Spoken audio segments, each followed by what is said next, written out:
ICU میں پلایا. میری والدہ حج پہ گئی, میں نے ان سے اسپیسیفکلی منگوایا 97 میں. تو اس وقت میں اتفاق ہاسپٹل ICU میں ہوتا تھا. پروفیسر معظم بیگ مرزا اور پروفیسر یونس شیخ, اللہ نے جنرل نصیب کرے, یہ لوگ میرے ساتھ ہوتے تھے. تو انہوں نے مجھے فری ہینڈ دیا ہوا تھا. I was a registrar at that time, post graduation اپنی کر رہا تھا, ٹریننگ کر رہا تھا. تو ICU میں جیسے بھی میں کام کرتا تھا, لوگ اس وقت بھی مجھے شاید میرے بارے میں یہ بھی کہتے تھے, تعریف میں تو یہ کہتے تھے کہ ڈاکٹر جاوید کی ڈیوٹی میں اسرائیل نہیں آتا. حالانکہ آتا تھا, لیکن مجھے بڑی کوفت ہوتی تھی جب ایک پیشنٹ میں سمجھتا تھا کہ اس کو نہیں مرنا چاہیے اور وہ مر جاتا تھا. تو وہ تلاش تھی اس علاج کی. تو اللہ میاں سے یہ گفتگو میری اپنے اندر تھی کہ ہر مرض کی شفا نازل کی ہے تو کہاں ہے, تو مجھے دے دے. اور اپنی طرف سے انہیں وعدے کرتا تھا کہ میں فری بانٹوں گا. اب یہ فیتھ بھی شامل ہو گیا اور سائنس بھی ہو گئی, لیکن 2000 ایئر کچھ کہہ لیں کہ وہ ایسا تھا کہ بہرحال it was a bad incidence. وہ کہہ لیں ہمارے میڈیکل سائنس میں ایسا ہو جاتا ہے, تھیٹر میں آپریٹ کرتے ہو جاتا ہے, ICUs میں ہو جاتا ہے. تو وہ ایک مریضہ تھیں, اللہ انہیں جنت نصیب کرے. تو وہ ان کا لائف سٹائل جیسا بھی تھا, وہ شاید نہیں, یقیناً وہ ڈرگز بھی انجیکٹ کرتی تھیں اور ایلیٹ کلاس کی وہ سیکس ورکر تھیں. تو وہ تو ہمیں بعد میں پتہ چلا. تو وہ جس حالت میں وہ آئیں, she was in full blown AIDS اسے کہتے ہیں. تو اس کی وجہ سے انہیں نیوموسسٹس, ایک نمونیا ہوتا ہے PCP, اس سچویشن میں تھیں. انہیں آکسیجن کی شدید کمی تھی, کنفیوز تھیں, ریسٹ لیس تھی شدید, اور ٹیکے لگا کے انہوں نے اپنی وینز اڑا لی ہوئی تھیں. تو ICU میں جب وہ لینڈ کی تو وہ شوق میں تھی, اور ہمارے پاس اس وقت اس کو بے ہوش کر کے وینٹیلیٹر پہ ڈالنے کے لیے جو بھی ہم کر رہے تھے وہ نہیں کر پا رہے تھے. مجھے یاد ہے ڈاکٹر جاوید اقبال, اللہ انہیں بھی جنرل نصیب کرے, میرا جونیئر بھی تھا, میرا دوست تھا, بڑا اچھا ڈاکٹر تھا, وہ میرے ساتھ تھا. اور شازیہ اکرام ایک سٹاف تھیں, ICU کی سینئر سٹاف تھیں, وہ میرے ساتھ تھیں. بہرحال میں اس کو سینٹرل لائن یہاں سے ڈال رہا تھا, اس کے ہاتھ باندھ کے ہم, یا کوشش کر کے. تو اس میں جب میں نے وہ نیڈل ڈال لی اور میں وہ تھریڈ کر رہا تھا اندر سینٹرل کیتھیٹر کو, تو وہ نیڈل میرے لگ گئی. نرس نے وہ سیمپل اپنی طرف سے جلدی سے اٹھایا کہ یہ جو بلڈ سیمپل ہے اس کو ہم جلدی سے اس کو بھی یوز کر لیں, جو میں نے سینٹرل لائن ڈالتے ہوئے بلڈ ڈرا کیا تھا. وہ نیڈل ان کے ہاتھ میں تھی, تو پیشنٹ نے اتنی دیر میں ہاتھ اٹھا کے اور وہ اس کے اوپر شاید حملہ کیا, یا اسے تھپڑ شاید وہ مارنے لگی تھی. وہ ایویسو ایکشن اسے میں کہوں گا, جو بھی ہوا, کیونکہ میں تو وہ اٹھا رہا تھا, ایک تھریڈ میں نے لینا تھا یا کچھ, میرا ہاتھ آگے گیا, ادھر سے اس کے ہاتھ میں سرنج تھی, اس نے اپنے آپ کو بچاتے ہوئے آگے کی, تو وہ سارے میرے پرک انجیکٹ ہو گیا. جو آج میں اتنی دلیری اب میرے میں ہے آفٹر میں بھی کہ یہ 98 کا ایونٹ ہے, اور میں 20 سال بعد شاید اب ذرا دھڑلے سے بتا رہا ہوں, کیونکہ اب میرے سارے ٹیسٹ نیگیٹو ہیں. لیکن وہ جب مجھے پتا چلا اس پرک کے بعد کہ انہیں ہیپیٹس B, ہیپیٹس C اور HIV پازیٹیو تھا, تو وہ جس طرح بھی پھر میں نے اگلا سال 2 سال اپنی زندگی گزاری, جس کسی کو نہ میں بتاتا تھا, وہ 2-3 لوگوں کو پتا تھا. ایک کنسلٹنٹ یونس شیخ جن سے میں نے شیئر کیا اس وقت, وہ بھی انہی کا پیشنٹ تھا, اور ان کو بتایا کہ سر ایسے ہو گیا ہے. لیکن میڈیکل سائنس وہاں پہ معذرت خواہ تھی, کیونکہ کسی کے پاس کوئی آنسر نہیں تھا.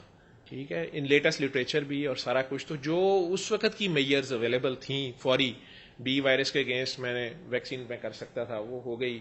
لیکن even then within a year اور ایئر اینڈ اے ہاف میرے یہ تینوں پازیٹیو ہو گئے تھے, اور میں آلموسٹ مجھے یاد ہے 18 to 20 kg ویٹ لوز کر چکا تھا. وائف میری پریشان تھی کہ اس بندے کو ہو کیا گیا ہے, میرے گھر والے پریشان تھے کہ یہ کیوں ایسا ہو گیا. تب یہ جن کا میں نے نام لیا یہ وہ ایک ڈرامیٹک سا سین تھا. بہرحال جہاں بھی میں ملا, وہ بادشاہی مسجد کے پاس ایک بدنام زمانہ جگہ ہے, تو میں تو اپنی طرف سے میرے ذہن میں آیا کہ شاید میں نے اس عورت کو اس وقت اس سے نفرت غصہ کیا تھا کہ وہ پروسٹیچیوٹ ہے اور اس نے ایسے کر دیا, اس کی وجہ سے مجھے بھی ہو گیا ہے. لیکن اب 2 سالوں میں میری وہ فرونیت اور میرے اندر جو کچھ بھی تھا وہ بھی جا چکا تھا, پارسائی کا زوم بھی جا چکا تھا, موت سامنے نظر آ رہی تھی. تو ان عورتوں سے بھی ہمدردی ہو رہی تھی کہ ان کا بھی کیا قصور ہے, یا وہ بیچاری پتہ نہیں کیا لائف گزار رہی تھی. تو کسی نے کہا جی ایسے لوگوں کی خدمت کرو کہ کسی کی دعا لے لو. تو میں تو شاید وہاں کسی اس چکر میں گیا تھا, کیونکہ یہ پیسے تو اب بے وقت, مطلب ان کی کوئی وقت نہیں تھی. وہاں پر وہ صاحب نے اچانک میرے پاس, یعنی انہوں نے یوں ہی سمجھ لیں جیسے بسوں میں نہیں وہ چورن بیچتے, تو انہوں نے اچانک یہ نعرہ سا مارا. وہ سڑک پہ کھڑے تھے, وہاں بگیاں ہوتی ہیں اس جگہ پہ, مجھے پتا ہے وہ ڈبل روڈ سی بنتی, ٹانگے وغیرہ کھڑے ہیں, تو وہاں اونچی آواز میں انہوں نے نعرہ مارا کہ قرآن شفا ہے, شفا من جانب اللہ ہے. میں نے کہا کہ کوئی ڈرامہ باز فراڈ کوئی ہے, لیکن انہوں نے دوبارہ یہی نعرہ مارا اور پرٹیکولرلی مجھے کہا آئے پاگل ڈاکٹر. تو اب مجھے اس چیز میں بڑا مسئلہ ہوا کہ انہیں کیسے پتا کہ میں ڈاکٹر ہوں, اور اس نے مجھے پاگل کیوں کہا. تھوڑا مجھے غصہ بھی چڑھا. اور 10 سال سے جو تو اس سے دعا مانگتا ہے اس کا یہی شفا ہے اور یہی جواب ہے. اب یہ 10 سال سے جو میری دعا تھی اللہ سے, وہ تو صرف میرے اور میرے اللہ کے درمیان تھی. تو یہ 2 چیزیں ایسی تھیں جس نے مجھے اس انسان کے ساتھ انٹریکٹ کرنے پہ مجبور کر دیا. میں نے زندگی سے تو پہلے ہی تنگ تھا, تو میں نے ذرا انہیں اوکھے ہو کے کہہ دیا کہ آپ کیا تماشا لگا رہے ہیں اور کیا مطلب ہے آپ کا. تو یہ چھوٹا سا کارڈ جو سورہ رحمان کا میسج شاید آپ نے بھی دیکھا ہوگا, بلیک کارڈ, یہ انہوں نے میرے ہاتھ میں پکڑا دیا. میں نے کہا آپ کا کیا نام ہے؟ تو انہوں نے کہا کہ نام جس کا رہے گا وہی لکھا ہے. تو اس کے اوپر بڑا سا الرحمان لکھا ہوا تھا. تو میں نے وہ پڑھا, وہ بڑا ایک کارڈ شاید یہاں ہوگا, میرے پاس بھی ہوتا ہے, وہ بڑا, وہ میں نے تو آپ کو کہا نا کہ بالکل ایک ایسا سٹائل تھا جیسے وہ بچوں میں ٹھیلے لگانے والوں کی ہوتی ہے. یہ اس پہ دونوں طرف انگلش اردو میں الرحمان تھا. کون کہتا ہے دنیا میں کسی بدبختی, الجھن, مصیبت یا نحوست کا علاج نہیں, قرآن پاک شفا ہے, شفا من جانب اللہ ہے. یہ جو فکرہ جس کو وہ بار بار ریپیٹ کر رہے تھے, قرآن شفا ہے, شفا من جانب اللہ ہے, قرآن من جانب اللہ ہے, شفا من جانب اللہ ہے, وہ اس کو بار بار ٹویسٹ کر رہے تھے. میرے دماغ میں وہ بات میں سمجھ تو نہیں پا رہا تھا, کنفیوز ہو رہا تھا کہ یہ کیا کر رہے ہیں. بلکہ جب وہ کہتے تھے کہ قرآن من جانب اللہ ہے, تو میں کہتا شفا من جانب اللہ ہے, کہ یہ شاید فکرہ غلط بول گئے یا آگے. پھر وہ کہتے تھے شفا من جانب اللہ ہے, قرآن من جانب اللہ ہے, قرآن شفا ہے, شفا من جانب اللہ ہے. تو مجھے ہوا کہ ہاں ٹھیک ہے, اس میں کیا بات ہے. لیکن یہ جو چیز لکھی تھی کہ وہ لوگ جو کسی بھی جسمانی, روحانی الجھن یا ذہنی کرم میں مبتلا ہیں, کالا جادو یا جنات سے نجات چاہتے ہیں, میں ایز اے ڈاکٹر ہنس رہا تھا ان باتوں پہ, I don't believe in these things. تو وہ صبح دوپہر شام آنکھیں بند کر کے قاری عبد الباسط کی آواز میں تلاوت سورت رحمان بغیر ترجمے کے 7 دن متواتر سنیں, اور ہر دفعہ سننے کے بعد آدھا گلاس پانی آنکھیں بند کر کے 3 بار دل میں اللہ اللہ اللہ کہہ کے 3 گھونٹ میں پانی بھی پی لیں. اور نیچے ایک ویب سائٹ لکھی ہوئی تھی الرحمان.com. ادھر انگلش میں اور عجیب و غریب تھا, مست مست healers present the ultimate remedy. As a doctor مجھے الٹیمیٹ پہ بھی بڑا مسئلہ تھا, ٹھیک ہے, کیونکہ ہمارے سے الٹیمیٹ کیسے کچھ ہو سکتا ہے. تو ادھر بھی یہی میسج تھا, all those suffering from this listen سورہ رحمان ان دا وائس آف قاری باسط ود کلوز آئیز. یہ انہوں نے میرے ہاتھ میں پکڑا. جی بالکل, یہ اسی کی کاپی ہے. تو یہی اب میں بانٹتا ہوں, کیونکہ میں نے اوتھ وہاں نہیں لیا, میں نے پوسٹ گریجویشن کی, میں نے وہاں بھی اوتھ نہیں لیا, اور بس بعد میں ڈاک میں ڈگری وصول کر لی, کیونکہ بہرحال وہ اوتھ سے مجھے ڈر لگتا تھا. لیکن وہ بابا جی وہاں چلاکی کر گئے. میں تو یہی کہوں گا, کیونکہ مجھے وہاں نہیں پتا چلا اس وقت, ایک تو پھنسا بھی ہوا تھا. انہوں نے کہا یار جو تو ڈھونڈ رہا ہے نا, تیرا یہی حل ہے, تو جاؤ اس کو سنو اور اللہ کرم کرے گا.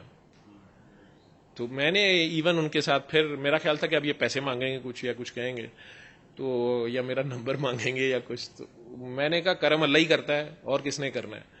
کیونکہ میں وہ آپ سمجھ سکتے ہیں ڈاکٹر آلموسٹ ایتھسٹ ہی ہوتا ہے, یا جب 4 عرف پڑھ لیں آپ, تو اللہ کو کون مانتا ہے اور کون وہ سارا, اسپیشلی جب لوگ آپ کو کہہ رہے ہوں جی ان کی ڈیوٹی میں اسرائیل نہیں آتا, تو پھر آپ تو اینی ویز آل راؤنڈر ہوتا ہے نا. آئی سی یو والا جو ہوتا ہے وہ کرکٹ کے جیسا فریدی صاحب ہیں, تو وہ آئی سی یو والا جو ہے نا وہ میڈیسن میں وہ آل راؤنڈر ہوتا ہے, فنے خاں ہوتا ہے, فریدی ہوتا ہے. بڑے بڑے ڈاکٹر میرے اپنے کنسلٹنٹس کے اپنے پیرنٹس جب بیمار ہوتے تو وہ آئی سی یو میں جب لینڈ کرتے تو مجھے کہتے کہ جاوید اگر تم اس کے اوپر ڈیوٹی کرو, اگر آپ بیٹھے ہیں تو پھر میں گھر میں سیٹسفائیڈ ہوں. تو پھر اس فیز میں جب آپ ہوں تو دماغ کہیں اور ہی ہوتا ہے. لیکن اس وقت خود پھنسا ہوا تھا. جب انہوں نے یہ کہہ دیا, میں نے کہا اچھا ٹھیک ہے. تو انہوں نے کہا کہ میں نے جب دیکھا وہ اب لفٹ نہیں کرا رہے, کچھ مانگا بھی نہیں, کچھ نہیں, تو میں نے کہہ دیا جی اس کا ہدیہ, کہ شاید کوئی ہدیہ دینا ہی ہوگا نا, یہ سارا فراڈ یا جو بھی ہے یہ کیا کر رہے ہیں. تو انہوں نے تھوڑی دیر مجھے ایسے کر کے دیکھا, تو کہتے ہیں کہ زبان کی زکات دو گے. اب زبان کی زکات ہو گئے. میں نے کہا جی میں سمجھا نہیں. کہتے ہیں جب تم شفا یاب ہو جاؤ گے, ابھی تو تم نہیں مانو گے, تو جب تم ٹھیک ہو جاؤ گے. تو میں نے پہلی بار کہا کہ رپورٹیں بھی نیگیٹو ہوں گی میری. انہوں نے کہا کہ رپورٹیں تم لوگوں نے تو رپورٹیں ہی ماننی ہے نا کاکا بابا, اور تجھے میں 10 اوروں کی رپورٹیں دکھا دوں گا نا. اب میرے سے لوگ مانگتے ہیں نا رپورٹیں, تو میں انہیں بھی کہتا ہوں کہ میری رپورٹوں سے بھی آپ نے نہیں ماننا. جس نے نہیں ماننا نا, پتھر بھی بول پڑے, چاند بھی شک ہو جائے, وہ نہیں مانتا. ہاں اس کی اپنی رپورٹیں جب نیگیٹو ہوتی ہیں نا وہ پھر مانتا ہے. روحانیت ہے بھی سیلف ایکسپیریمنٹ کا نام ہے, یہ ہڈ بیتی کا نام ہے. جب تک یہ آپ کے اوپر نہ گزرے سنی سنائی کہاں مانتا ہے بندہ. تو انہوں نے کہا کہ یہ اس کی فیس یہ ہے کہ تم ٹھیک ہو جاؤ گے تو اس کو آگے بتا دینا. بتا دو گے؟ میں نے وہاں اوتھ لے لیا. میں نے بڑے دھڑلے سے کہہ دیا جی بتا دوں گا, اس میں کیا, میں بلکہ میں کیوں نہیں بتاؤں گا, میں اپنے آئی سی یو میں لگاؤں گا. انہوں نے کہا اچھا تو تیرے ساتھ کے ڈاکٹر تجھے پاگل کہیں گے, اور کہا لوگوں نے مجھے کہتے ہیں, and I am proud of it. تو میں نے کہا جی وہ کہتے پھریں, میں تو پاگل پہلے ہوا پڑا ہوں. اگر یہ شفا اس طرح ملتی ہے تو پھر مجھے ایک اور چیز نے تنگ کیا. میں نے کہا یہ خود قاری باسط تو نہیں ہے, یہ کیسٹ تو نہیں بیچ رہا اپنی, مجھے نہیں پتا تھا قاری باسط کون ہے. میں نے کہا یہ قاری باسط ہی کی آواز میں کیوں سننی ہے؟ کہتے ہیں آ گئی ہے نا عقل. ٹھیک ہے. کہتے ہیں کاکا بابا مجھے اس میں بیسٹ ریزلٹس ملے ہیں, تیرا شوق ہے تو جس میں مرضی سن لیں, مجھے بہترین نتائج اس آواز میں سنے ہیں. اس نے عشق سے پڑھا ہے, تو بلال کی اذان اور ہے, تو ویسے تو بتا نا, کیونکہ تھوڑا سا میرا مذہب بھی جاگ گیا. تو انہوں نے کہا کہ نبی کے کتنے مؤذن تھے؟ میں نے کہا حضرت بلال افشی. انہوں نے کہا نہیں 4 مؤذن تھے, تو باقی 3 کے نام بتا. مجھے نہیں آتے تھے, علماء کو آتے ہوں گے. مجھے کہتے ہیں بلال کا ہی کیوں یاد ہے؟ میں نے پھر انہیں کہا, میں کیا مطلب باقی تینوں کا عشق کم تھا؟ کہتے نہیں عشق میں سب برابر ہیں, لیکن بابا معشوق کو کس کی کیا ادا پسند ہو یہ اس کی مرضی ہوتی ہے. تو اس نے شاید عشق سے پڑھا ہے, مجھے تو اس میں ریزلٹس مل رہے ہیں.